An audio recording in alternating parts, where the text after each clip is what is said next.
Big Legit back again. It is time to keep going on the magical mystery tour of what it takes to move the needle in the comic book industry here on Testosterone Overload.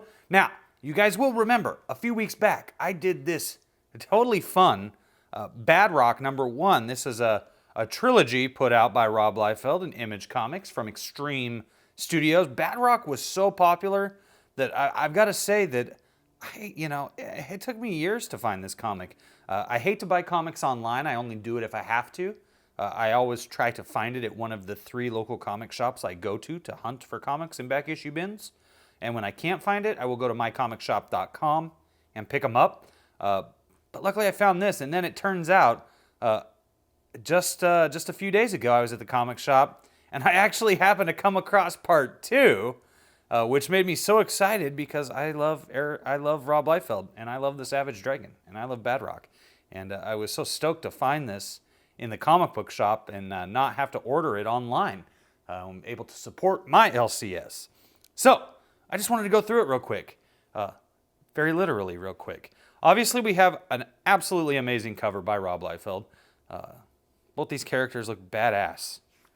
We open it up and boom, immediately we're in the middle of a fight. If you'll recall from when I did the Savage Dragon miniseries review, these two met each other before in the pages of the Savage Dragon miniseries issue 2. And here they are at it again. If you recall from Badrock #1, Badrock had just saved his father from the Overlord and the Vicious Circle there in Chicago, where Savage Dragon tries to maintain the peace. And sure enough, here they are getting into it all over again. As you can see, lots of fun, lots of very great artwork by Rob. He really put some time into these panels, and I love it. Love that full splash. And they're fighting, and then it's like, oh, okay, let's be friends. I'm just here to help, as per usual. Gotta hand it to you, man. You come prepared in more ways than one. He gives Badrock an awesome gun to use. I do my best. Now let's get out of here. So they're gonna go find the Overlord and take him down. And Overlord's with the big fat body here, Girth. Girth, I don't want Badrock to leave this city. Hey, I hear you, Overlord. I'm on it. There's people combing the streets as we speak. Don't you worry, boss. I'll handle it. At this point, that would be a pleasant surprise, Girth, because you are so far handling it quite poorly. This is no longer about Badrock's father. I can kidnap another scientist to do my bidding. But I can't erase the indignity I've suffered at Badrock's hands tonight, unless I first erase him. I want that loudmouth fool humbled, Girth. And then I want him dead. To be continued. What? Badrock #2. I bought this. 1 page. 2 page, 3 page, if you want to count that. 4 page, 5 page, 6 page, 7 page, 8 page. So basically the son of a bitch drew 6 pages total, because that's just a page he drew. Oh, like he likes doing all these big splash pages. And he gives me 8 pages for Badrock #2. And I'm just like, what in the hell? And then, now this backwards, what? And so then I turn it over, and it's Grifter Badrock #2. And I didn't even know that this was a miniseries, and I don't understand why these are paired together.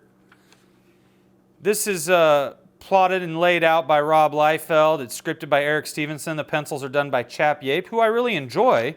The problem is I don't have Grifter Badrock Part 1, so I can't read this and find out what's happening.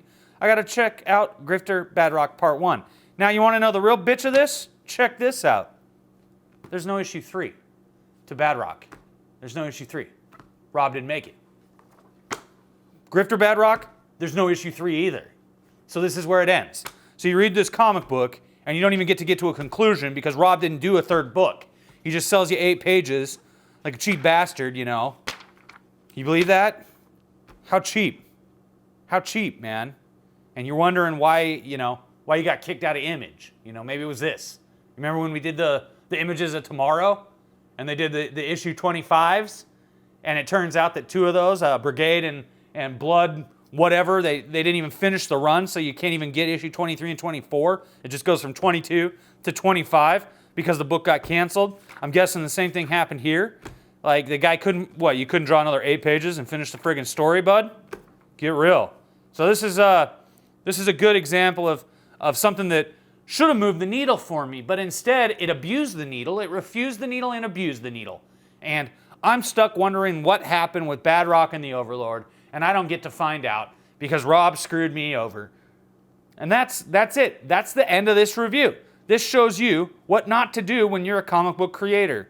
Don't give people 2 issues and promise a 3rd one and then never come out with it ever. In fact, I think Rob should do an Indiegogo and should raise money to finish all the issues he never did, that he was supposed to do, that he promised to the fans, that he screwed them over on. That just might help him move the needle one more time.